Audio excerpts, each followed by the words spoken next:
तो hello and welcome back to the channel seasonal gallivanter. एक बार फिर से आप सभी का स्वागत है मेरे और आपके अपने चैनल सीजनल गैलीवेंटर में। तो आज हम बात करने वाले हैं कि चारों धामों की यात्रा में से जो केदारनाथ है, हम सिर्फ आज केदारनाथ की बात करेंगे। क्या उसके द्वार खुल चुके हैं? क्या इस सावन के पावन महीने में अवसर में क्या लोग श्रद्धालु यात्री वहाँ पे सफ़र कर सकते हैं या नहीं कर सकते हैं? तो क्या है सारी जानकारी मैं अब आपको इस वीडियो में आगे बताने वाला हूँ।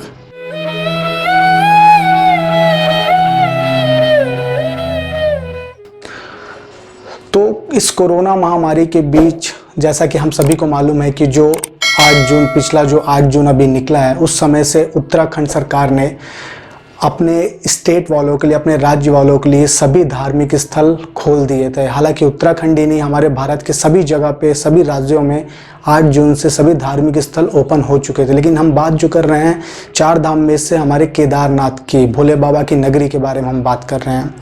तो 8 जून से जब ये सारी चीज़ें ओपन हो गई थी तो ये लिमिटेड थी। यहाँ पे सिर्फ जो उत्तराखंड के मंदिर के आसपास के लोग थे उन्हीं लोगों को वहाँ पे जाने की अनुमति थी। उसके अलावा कोई भी व्यक्ति वहाँ पे अभी तक जा नहीं सकता था।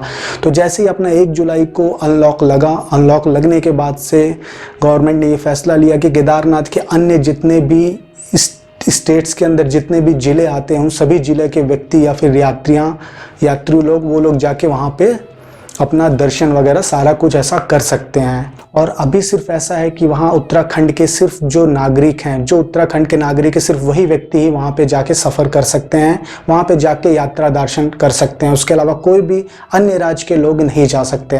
प्रशासन और सभी लोगों की तरफ से वहाँ पे सारी व्यवस्थाएं ऑलरेडी कर दी गई हैं।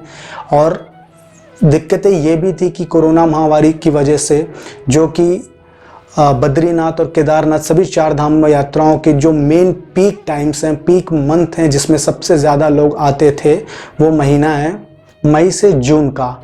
तो मई जून में आप सभी को मालूम है कि कोविड आउटब्रेक के कारण से कितनी सारी दिक्कतें आई, तो वो सब संभव नहीं हो पाया था। लेकिन उस समय के बाद से आज इस जून, जुलाई और अब जो अपना अगस्त आने वाला, इन 3 महीनों में सबसे ज़्यादा भीड़ वहाँ पे होने वाली है।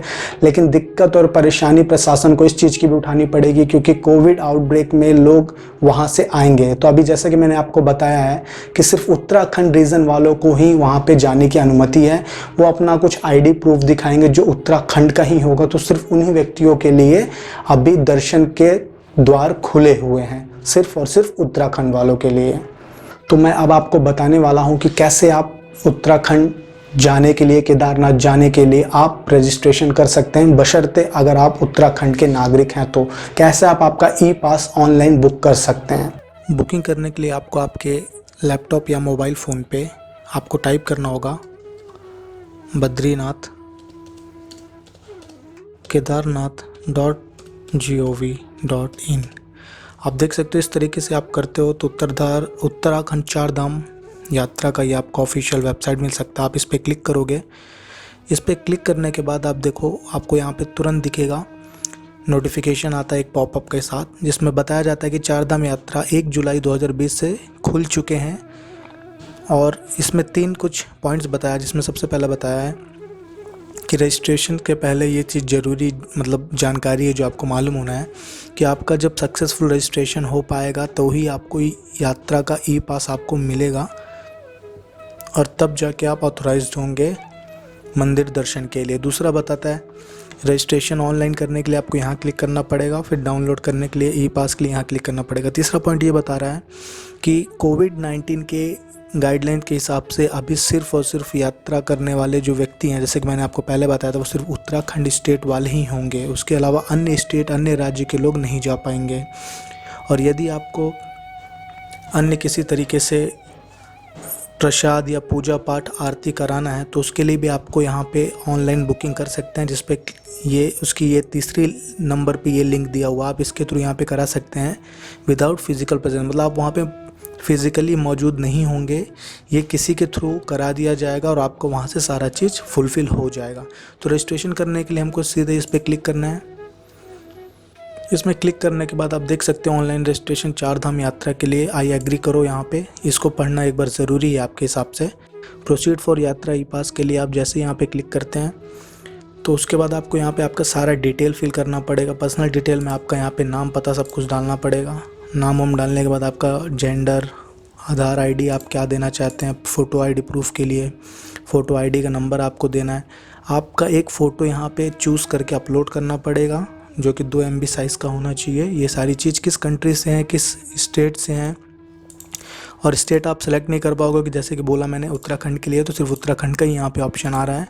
सिटी आपको मेंशन करना पड़ेगा, डिस्ट्रिक्ट डालना पड़ेगा, एड्रेस आपको लिखना पड़ेगा, पिन कोड लिखना पड़ेगा, और अपलोड एड्रेस प्रूफ। आप एड्रेस प्रूफ भी कुछ आपको यहाँ पे देना पड़ेगा। एड्रेस प्रूफ के लिए आप आधार कार्ड भी यूज़ कर सकते हो और वोटर आईडी कार्ड भी आप यूज़ कर सकते हो।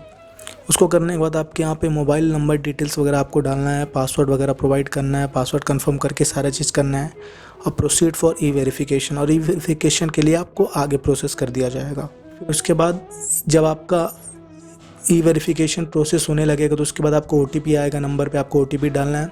OTP के बाद को डिटेल डालना पड़ेगा किसी ग्रुप का, और आपको किस दिन जाना है, choose date for of visit, आपको ये डालना पड़ेगा। चूज़ डेट ऑफ विज़िट डालने के बाद आप देख सकते हो ये कुछ 4 या 5 पॉइंट है, तो आप बहुत ही आराम से और बहुत ईजी इन सब चीज़ों को फिल कर सकते हो, फिल करके और आप यात्रा के लिए जा सकते हो। आपने जैसा कि अभी देखा कि किस तरीके से आप ऑनलाइन जाके टिकट वगैरह सारा कुछ बुक कर सकते हैं केदारनाथ धाम यात्रा के लिए, लेकिन इसके लिए भी सरकार ने कुछ शर्तें रखी हुई हैं। यदि अगर आप उत्तराखंड गए केदारनाथ धाम की यात्रा के लिए, अगर आप वहाँ के निवासी हैं, तो वहाँ पे जगह जगह पे टेम्परेचर स्क्रीनिंग की मशीनें, मॉनिटरिंग वगैरह सारा कुछ हो रहा है।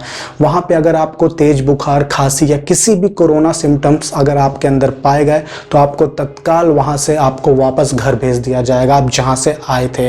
तो इन सब चीज़ों का बहुत ज़्यादा विशेष ध्यान दें कि अगर आप संक्रमित हैं या फिर संक्रमित वाले एरिया से आ रहे हैं।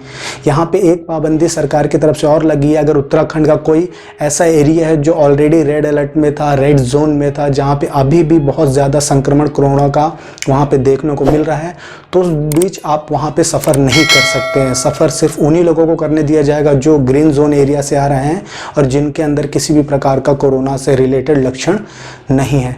तो ये थी आज की वीडियो जिसमें मैंने आपको जानकारी दी। अगर वीडियो पसंद आई हो तो एक बार लाइक, कमेंट, शेयर ज़रूर करें, और इसी तरीके की वीडियोस मैं आपके लिए लाते रहूँगा जब तक कि हम इस लॉकडाउन और अनलॉकडाउन के बीच फंसे हैं। जैसे ये सारा ओवर होगा तो फिर से अपनी बाइक के साथ फिर नए किसी टूर राइड पे हम चलेंगे और उसकी वीडियोज़ मैं आप तक पहुँचाऊँगा। तो तब तक के लिए बहुत बहुत धन्यवाद। ध्यान रखिए अपना, सुरक्षित रहिए, जल्द ही मिलेंगे।